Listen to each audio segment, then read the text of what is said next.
Olá, tudo bem com você? Não está inscrito ainda aqui no nosso canal? Já aproveita e se inscreve, porque toda semana a gente tem resolução de exercício e tem um conteúdo para você aprender sobre as ciências radiológicas, aprender física das radiações, tudo que você tem dificuldade para encontrar na internet de forma bem detalhada. E nós temos aqui no nosso canal e também no nosso site. Então aproveita e se inscreve e não esqueça de deixar o seu joinha para que a gente possa atingir cada vez mais um número maior de pessoas. Então hoje você está vendo aí que a gente vai falar de uma questão do ENAD 2007, né? Um pouquinho antigo, mas vale a pena dar uma olhadinha, porque a gente vai tratar agora de ressonância magnética, que é um assunto que a gente não falou ainda nas nossas resoluções de exercício. Então eu vou mostrar para você agora essa questão relativamente simples. Então, a outra coisa importante, mesmo se você não for um estudante de graduação, não vai fazer ENAD por enquanto, vale a pena você olhar, porque muitas dessas questões, elas caem também em concurso ou mesmo nas suas provas. Então, aqui não é o foco ENAD, sim o foco conteúdo. Então, eu justamente resolvo essas questões para que nessa resolução você possa aprender e possa resgatar conteúdos que você aprendeu ou perceber que você ainda precisa aprender muita coisa, que o aprendizado ele é para sempre. Então vamos aí à nossa questão. O sinal de ressonância magnética é o resultado da excitação de prótons no tecido biológico, devido.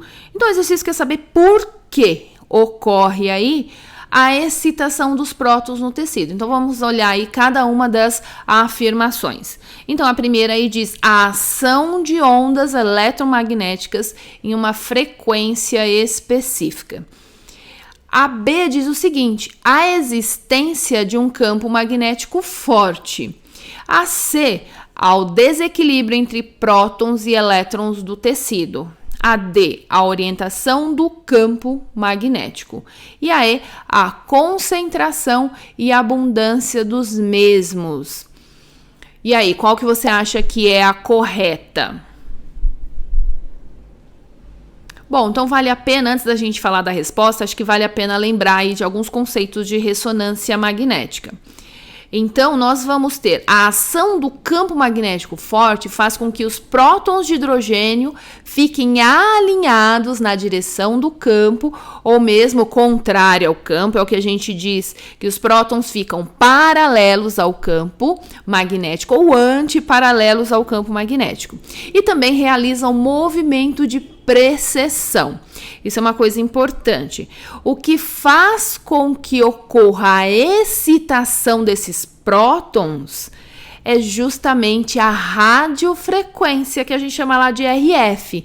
Então, ao incidir a radiofrequência, esses prótons que estão lá alinhados ao campo magnético vão ficar excitados. E aí, quando eles recebem essa radiofrequência, ou seja, o que a gente chama de pulso de RF, eles vão ficar excitados e podem angular-se, dependendo da intensidade desse pulso, podem angular-se em 90 graus. Então, é o que a gente chama de pulso de excitação.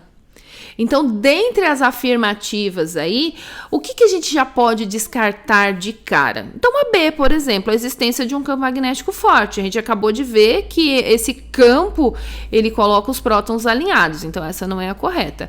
Ao desequilíbrio entre prótons e elétrons do tecido, também não. A orientação do campo magnético, não, a orientação do campo não vai excitar os prótons.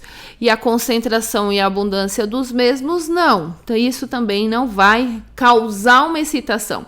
Então, a resposta correta é essa daí, é a primeira, a ação de ondas eletromagnéticas. E aí é importante você lembrar que a radiofrequência é uma onda eletromagnética. E aí, para que cause excitação, ela tem que ter uma frequência específica. E essa frequência depende do quê? Depende da intensidade do campo magnético. Então, para cada intensidade de campo, existe uma frequência específica. Bom, então eu espero que você tenha aí relembrado esses conceitos ou aprendido também aqui com a gente. Então, eu vejo você no próximo vídeo. Tchau, tchau!